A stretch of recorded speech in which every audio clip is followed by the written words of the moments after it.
Welcome to the Intellectual Medicine Podcast with Dr. Stephen Petteruti, where we explore cutting-edge approaches to anti-aging, weight loss, and hormone optimization. Dr. Petteruti shares expert insights to help you live longer, healthier, and more vibrant lives. Tune in for actionable tips and the latest in personalized medicine. Well, we've got to talk about your brain. Let's talk about brains in general. It is, without a doubt, one of my favorite organs. I love my brain, and I hope you love yours as well. And I guess more to the point, I want it to stay the way it is, if not get better. I do things to try to keep it that way. The great fear that I have, one of the great fears, is the loss of cognitive function. So, intellectual medicine, primary care anti aging at its finest, we want you to live long, but more importantly, live vitally.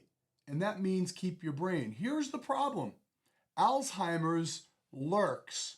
It's the sword of Damocles dangling over everybody's head. And there is no cure, and there is no treatment. We're going to talk about that today. How about these new drugs? They're horrible. This is a public service announcement. Do not take them. I'll fill in the blanks, but that's the bottom line. They cause harm. They don't do any good. They don't cure anything, except for the profit need of the corporations that pumped them out there. This is a horrible reflection, the worst of the medical system's drug screening process has been uncovered in the course of these Alzheimer's drugs. So what are you supposed to do? We've got problems, right? You want to live to be 80? I hope I see a lot of hands up. How about 90? 90 ain't bad, folks. If you got your brain, you got your body, you can move about, it is not bad. I've borne witness to it. But here's the catch. 50% rate of dementia at age 90 and beyond. 50%. And it goes up every year. How about 80? 30%. Those are staggering odds. So it's uncomfortable to contemplate that outcome. A fate might be worse than death. You can't sit around waiting for Big Pharma to come over the hill with a remedy. They will never cure this disease. They've been barking up the wrong tree for decades. The problem, of course, is it takes decades for dementia to develop. The first signs of damage to the brain occur 20 years or more before you forget where you put your car keys, when you start to be impaired by your memory being declining. 20 years. You feel fine. Your brain compensates. Even in the early stages, it compensates. Here's my advocacy.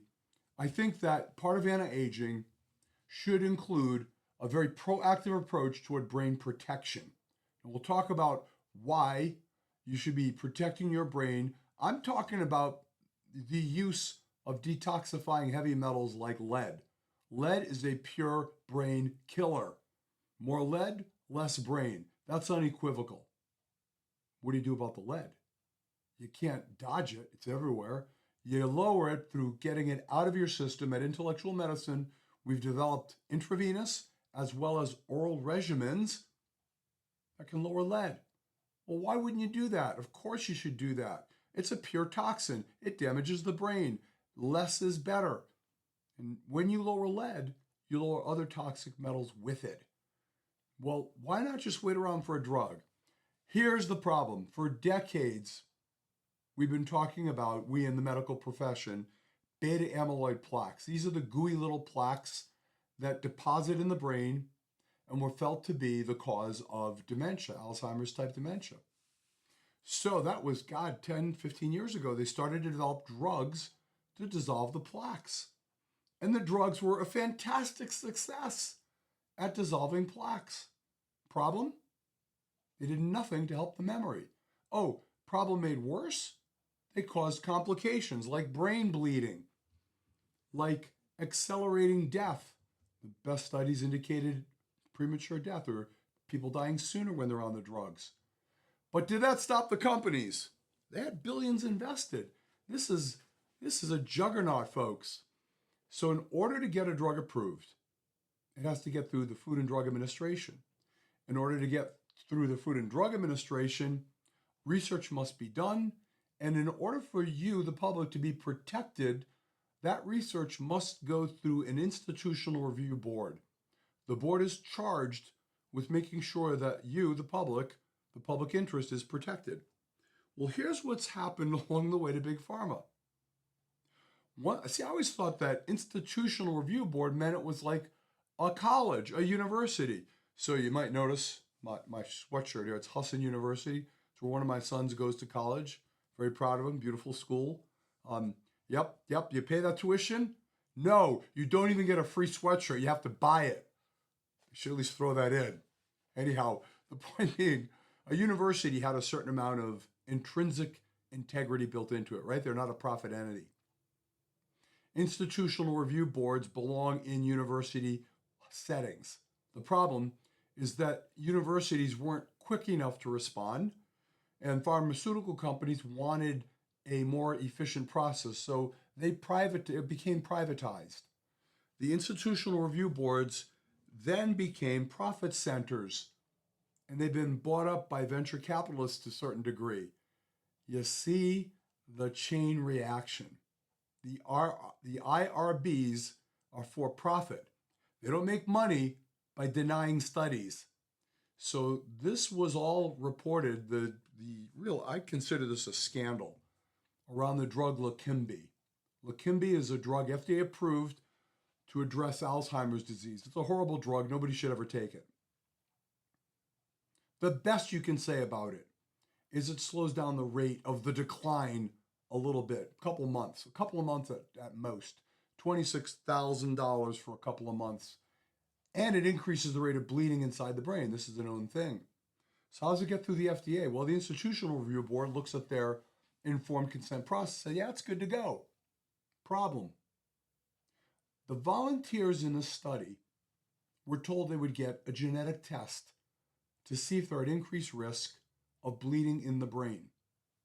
However, the result of the test was not disclosed to them.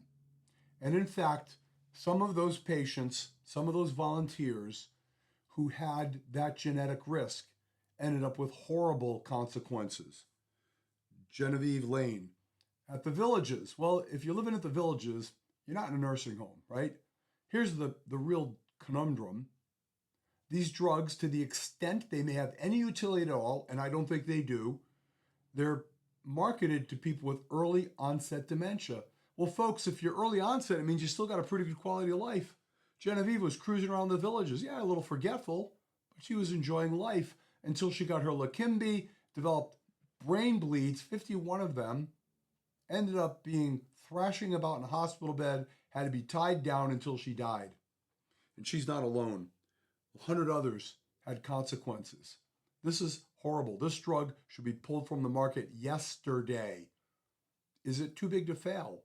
Are there so many billions of dollars at stake? Here's the thing, right?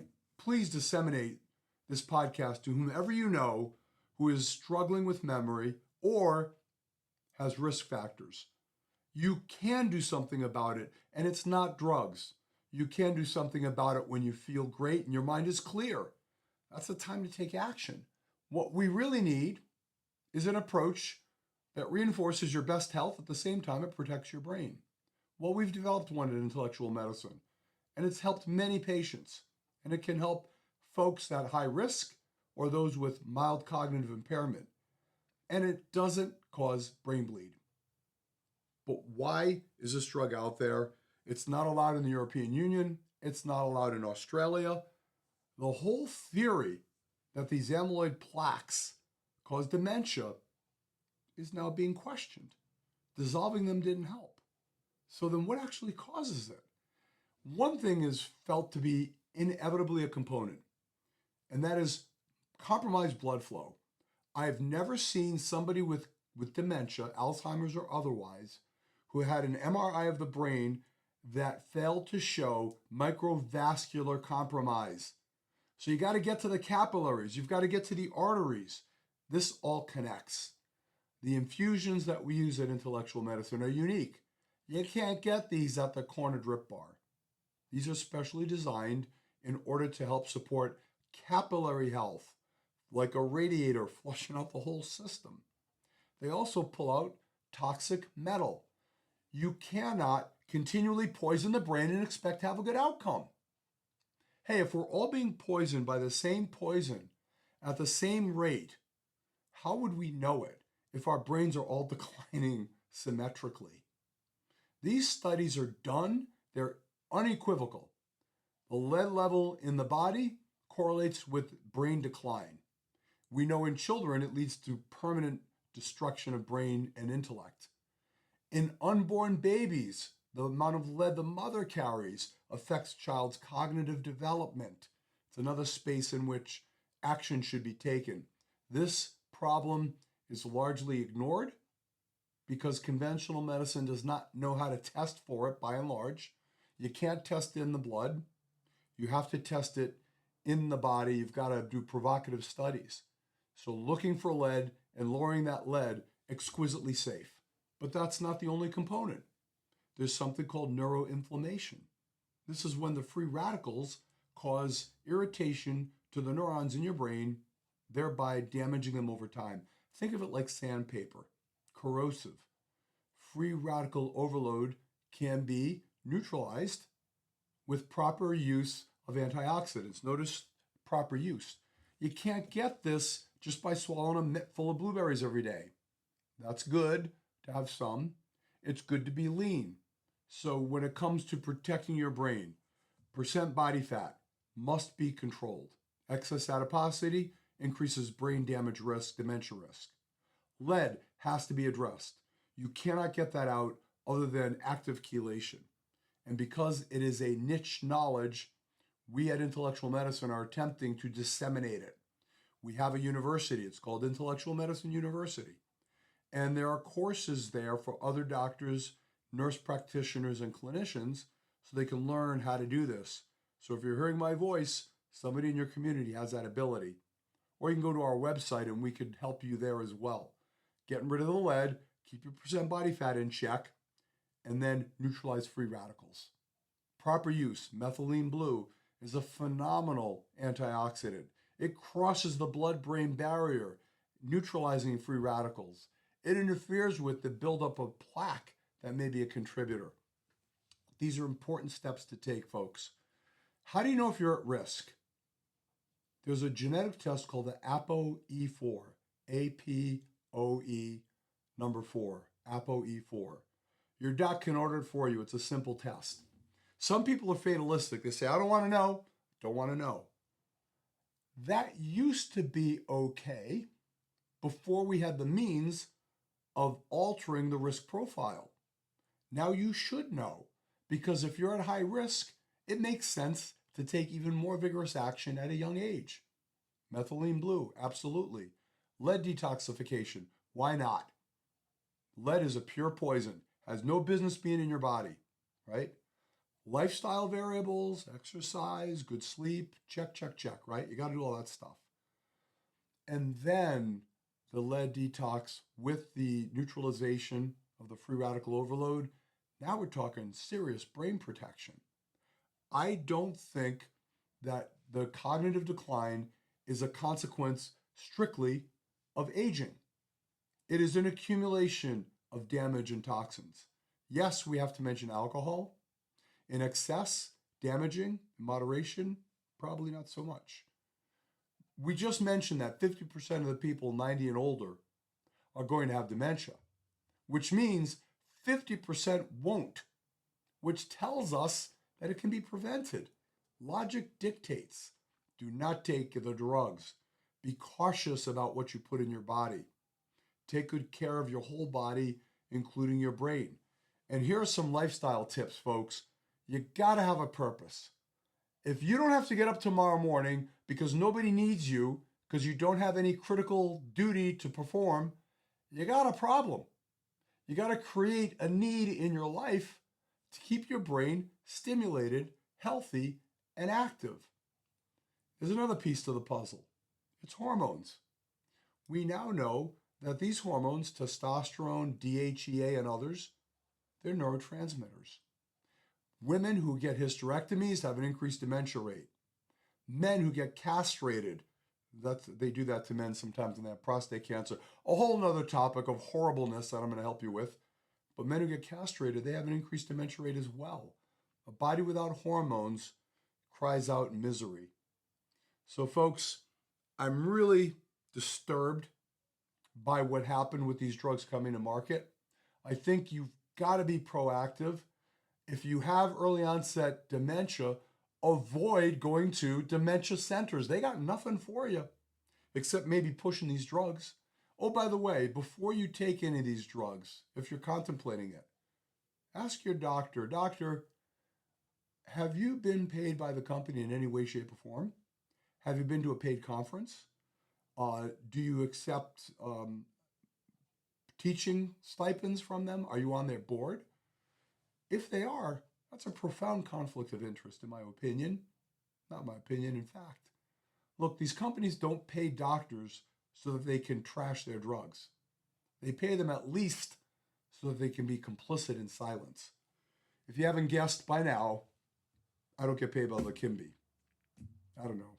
Maybe this whole conversation will go differently if they would just send me a big check. I don't think that's happening. Well, that's about all I got for today. Talking about your brain, we'll talk about it more in podcasts to come. Thanks for being part of this community. Thank you for taking great care of your health. Those of us with the good brains, we're going to lead the world after we're past 90. I'll see you all next time.